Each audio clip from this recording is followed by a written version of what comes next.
चलिए आज बात करते हैं भारत के एक ऐसे हिस्से की जो देखने में तो जन्नत है पर जिसका इतिहास उतना ही गहरा और पेचीदा है। जी हाँ, हम बात कर रहे हैं अंडमान और निकोबार की। ये बंगाल की खाड़ी में बिखरे हुए हरे मोती सिर्फ एक हॉलिडे डेस्टिनेशन से कहीं ज्यादा हैं।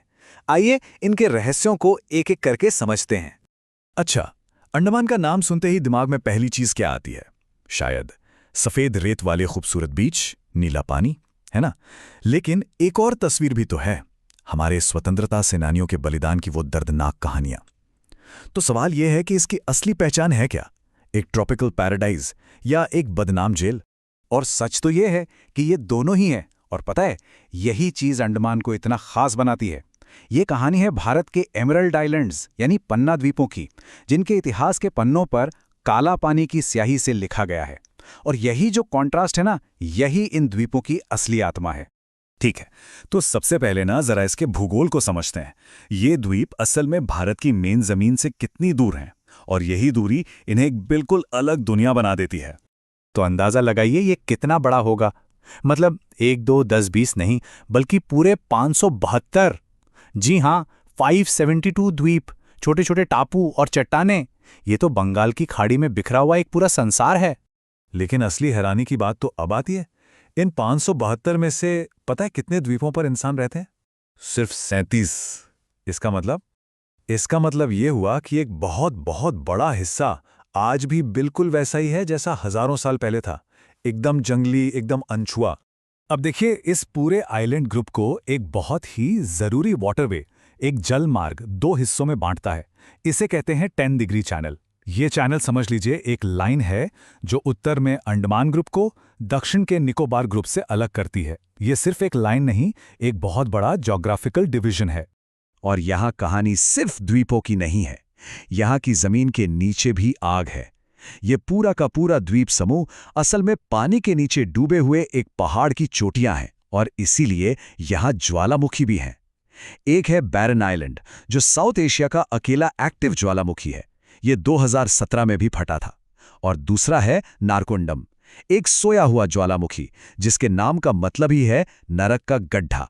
तो चलिए अब जमीन से हटकर यहाँ के लोगों की कहानी पर आते हैं, क्योंकि यहाँ इंसानों की बसावट का इतिहास भी इन द्वीपों जितना ही अनोखा है।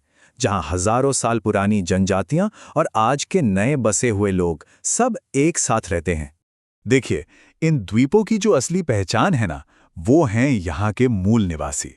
ये दुनिया की कुछ सबसे पुरानी और सबसे रहस्यमयी जनजातियों में से हैं। जरा सोचिए, सेंटिनेली, जो आज भी बाहरी दुनिया से कोई भी कांटेक्ट नहीं रखते, जरावा और ओंगे, जो आज भी जंगलों में अपनी शर्तों पर जीते हैं, और फिर निकोबार के शोम्पेन। ये लोग ये हजारों सालों से बिना किसी बड़े बदलाव के जी रहे हैं। ये एक जीती जागती तारीख है। लेकिन कहानी में एक और ट्विस्ट है। इन प्राचीन जनजातियों के साथ साथ यहाँ एक नया मॉडर्न समाज भी बसता है। इसे अक्सर मिनी इंडिया कहते हैं, और ये नाम बिल्कुल फिट बैठता है। यहाँ बंगाली, तमिल, तेलुगु, मलयाली, सब तरह के लोग एक साथ रहते हैं, जो मेनलैंड इंडिया से आकर यहाँ बसे और एक बिल्कुल नई मिलीजुली संस्कृति बनाई। अब आते हैं कहानी के उस हिस्से पर जो शायद इन द्वीपों की पहचान से सबसे ज्यादा जुड़ा है। इसका बहुत ही ड्रामेटिक इतिहास, एक क्रूर जेल से लेकर भारत की आज़ादी का प्रतीक बनने तक का सफर। तो इसकी मॉडर्न कहानी शुरू होती है 1857 के विद्रोह के बाद, जब अंग्रेजों ने इसे सजा देने की एक भयानक जगह बना दिया। फिर बनी वो कुख्यात सेल्युलर जेल, जिसके नाम से ही रूह कांप जाती थी। फिर वर्ल्ड वॉर 2 के दौरान यहाँ जापानियों ने कब्जा कर लिया। और फिर आया वो ऐतिहासिक दिन, 30 दिसंबर 1943, जब नेताजी सुभाष चंद्र बोस ने पोर्ट ब्लेयर में पहली बार आज़ाद भारत का तिरंगा फहराया था। ये जो सेलुलर जेल थी, इसे काला पानी क्यों कहते थे? इसका एक बड़ा कारण था इसका डिजाइन, जिसे पेनॉप्टिकॉन कहते थे। सोचिए, बीच में एक ऊंचा टावर, जहां से एक अकेला गार्ड सारे कैदियों पर नजर रख सकता था। लेकिन कैदियों को यह कभी नहीं पता चलता था कि उन्हें देखा जा रहा है या नहीं। ये एक तरह का मानसिक टॉर्चर था, लोगों को अंदर से तोड़ने के लिए बनाया गया डिजाइन। और नेताजी का वो कदम सिर्फ झंडा फहराना नहीं था, वो उससे बहुत बड़ा था। वो एक पावरफुल सिंबल था। उन्होंने इन द्वीपों को एक नई पहचान दी। अंडमान का नाम रखा शहीद द्वीप और निकोबार का नाम रखा स्वराज द्वीप। ये गुलामी की जंजीरों को तोड़कर भारत की आज़ादी का एक खुला ऐलान था। तो चलिए अब इतिहास से निकलकर आज की बात करते हैं। आज की तारीख में ये द्वीप एक डबल रोल निभा रहे हैं। एक तरफ तो ये दुनिया के टॉप टूरिस्ट डेस्टिनेशंस में से एक हैं और दूसरी तरफ ये भारत के लिए एक बेहद ज़रूरी स्ट्रेटेजिक एसेट यानी एक सामरिक संपत्ति है।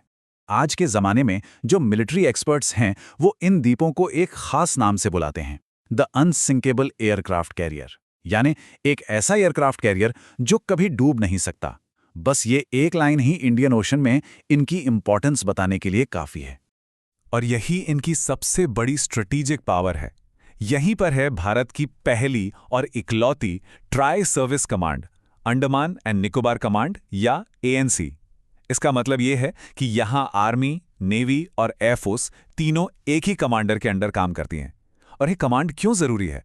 क्योंकि यहीं से दुनिया के सबसे बिजी समुद्री रास्ते मलक्का स्ट्रेट पर नज़र रखी जाती है। भारत की लुक ईस्ट पॉलिसी के लिए ये कमांड बहुत ही ज़्यादा क्रूशियल है। और देखिए, इतिहास यहाँ आज भी कैसे जिंदा है। साल 2018 में भारत सरकार ने नेताजी के उसी सपने को सम्मान दिया। 3 बड़े द्वीपों के नाम ऑफिशियली बदल दिए गए। रॉस आइलैंड बन गया नेताजी सुभाष चंद्र बोस द्वीप, नील आइलैंड बना शहीद द्वीप और हैवलॉक आइलैंड को मिला स्वराज द्वीप का नाम। बिल्कुल वही नाम जो सालों पहले नेताजी ने दिए थे। लेकिन जाहिर है यहाँ की जिंदगी सिर्फ मिलिट्री तक ही सीमित नहीं है। यहाँ की जो इकोनॉमी है वो टूरिज्म पर बहुत ज़्यादा डिपेंड करती है। राधानगर जैसे वर्ल्ड फेमस बीच यही हैं। इसके अलावा नारियल, सुपारी की खेती और बहुत बड़े समुद्री इलाके में मछली पकड़ना, ये सब यहाँ की इकोनॉमी के मेन पिलर्स हैं। तो आखिर में सवाल यही उठता है कि अंडमान और निकोबार क्या हैं? क्या ये सिर्फ एक खूबसूरत हॉलिडे डेस्टिनेशन और एक हिस्टोरिकल मॉन्यूमेंट है, या फिर अपनी स्ट्रेटेजिक लोकेशन और बढ़ती आर्थिक ताकत के दम पर ये द्वीप आने वाले समय में भारत को एक ग्लोबल पावर बनाने का लॉन्च पैड बनेंगे?